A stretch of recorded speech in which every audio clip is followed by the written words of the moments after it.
Bonjour! Aujourd'hui, je vous propose un petit montage vidéo sur le thème des cartes mentales.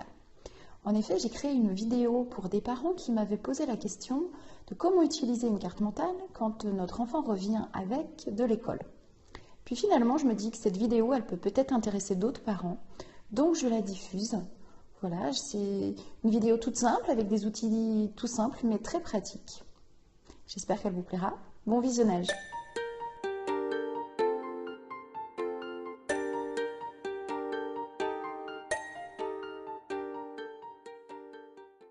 Une carte mentale, c'est quoi? C'est un outil de prise de notes. C'est une façon de prendre les notes très visuelle qui permet d'organiser les idées et qui permet de créer des liens entre différentes idées.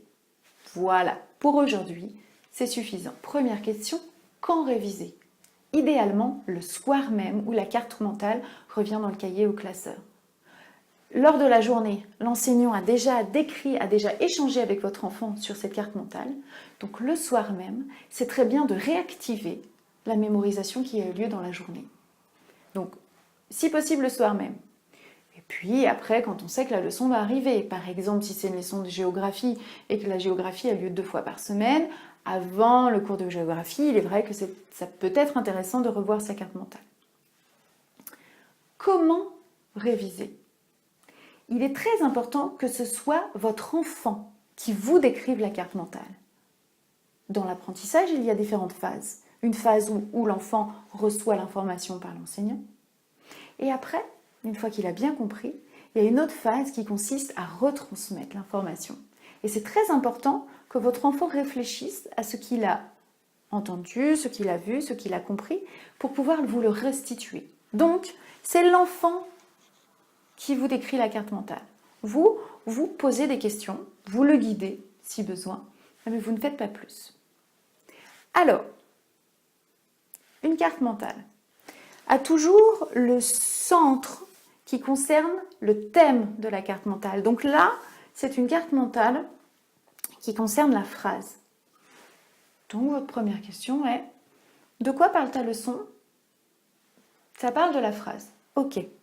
Et après, vous échangez avec votre enfant sur les différentes idées principales qui sont représentées par des branches. Donc là, on le voit, 4 idées principales concernant le thème de la phrase. Quand vous échangez avec votre enfant, il est important de le faire bouger au maximum pour activer vraiment tous les canaux de mémorisation. Donc nous avons tout ce qui est auditif, parce que votre enfant va vous parler à voix haute. Il y a tout ce qui est visuel, parce que vous voyez qu'une carte mentale est un outil très visuel, mais il est important d'utiliser le corps aussi, pour tous ceux qui ont une mémoire kinesthésique, la mémoire du faire. Donc, combien d'idées principales concernant cette leçon sur la phrase? Je vois 4 idées principales. On lit une carte mentale comme une horloge, c'est-à-dire que la première information est à 13 heures. Donc on commence par cette première information. D'accord, tu as 4 informations. Ta première information, là, qu'est-ce qu'elle dit? Elle dit qu'une phrase, c'est une suite de mots. Une suite, parce qu'on voit une suite de maisons, avec une petite phrase dessus. Ma ville est belle. Effectivement, on voit que c'est une suite de mots. Chaque maison représente un mot. D'accord. Autre idée importante. Ah, c'est qui a du sens. Et là, comment est-ce que le créateur de cette carte mentale a dessiné cette notion? Il a mis des voitures qui vont bien dans le même sens. Oh! Oh zut! Là, il y a une voiture en fait, elle n'allait pas dans le même sens, donc elles se sont rentrées dedans. Accident. Aïe, zut! Effectivement, il est important de respecter le sens. D'accord? Autre information. Elle commence par une majuscule. Ah! Comment elle est ces majuscules? Oh! La majuscule, on a écrit avec un beau M en jaune. D'accord. Et puis, elle finit par un point. Point, fini, stop, on s'arrête comme à un feu rouge. Ah, mais ce feu rouge, il est particulier. Regarde.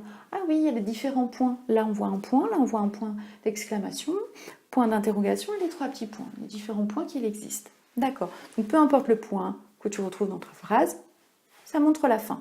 D'accord. Mais pourquoi est-ce qu'il y a 3 petits points ici? Et là? Ah, c'est parce qu'en fait, c'est une même phrase. Les informations vont ensemble. D'accord. Donc, une phrase, c'est quoi? C'est une suite de mots qui a du sens.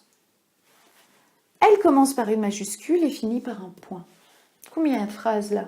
Ben, il y en a 2, parce qu'on voit que là, il y a 3 petits points qui veut dire on va ensemble. Mais là, il y a un point d'exclamation qui dit stop. D'ailleurs, on voit qu'ici, il y a une majuscule. Pour reprendre une autre phrase, ici. D'accord. Très bien. On voit qu'il y a 2 phrases, mais qui reprennent 4 idées concernant la phrase. Voilà, j'ai terminé d'échanger avec mon enfant sur cette leçon. Vous voyez, ça ne m'a pas pris très longtemps. Certaines cartes mentales peuvent être plus compliquées, mais si on utilise vraiment par idée, par branche principale, il n'y a pas de problème. Donc on utilise la parole, le dessin et le geste. Voilà, j'espère que cette vidéo vous a plu. Si vous avez des questions, si vous avez des commentaires, n'hésitez pas à les laisser en bas de la vidéo sur les commentaires YouTube ou Facebook. Et puis, si vous voulez vous renseigner sur défis orthographiques, n'hésitez pas à aller voir le site www.defiorthographiques.com. À bientôt!